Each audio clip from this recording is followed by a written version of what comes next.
How to fix Google Lens crashing. Hello everyone, I'm here to guide you how you can fix the Google Lens crashing. So if Google Lens is crashing or not working properly, you can try several troubleshooting steps to fix this issue. So here's a detailed guide to help you resolve common problem with Google Lens.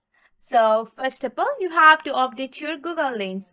Make sure that you have the latest version of your Google Lens installed on your device. You have to go to your Play Store or Apple Store and simply search for the Google Lens here.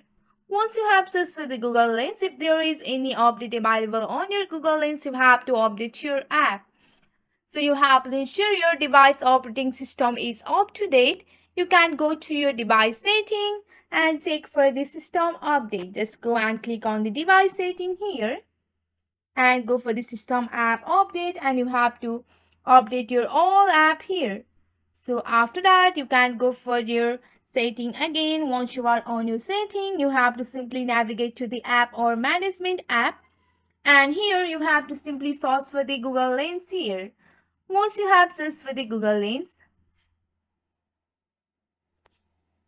once you have searched for the Google Lens, you have to simply clear the cache on your Google Lens. Go for the clear cache here.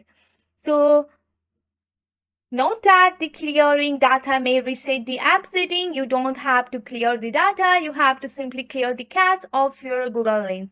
If this also doesn't solve your problem, you can remove the Google Lens and uninstall it from your device and reinstall it from your Play Store. So it can also fix the issues related to the Google Lens.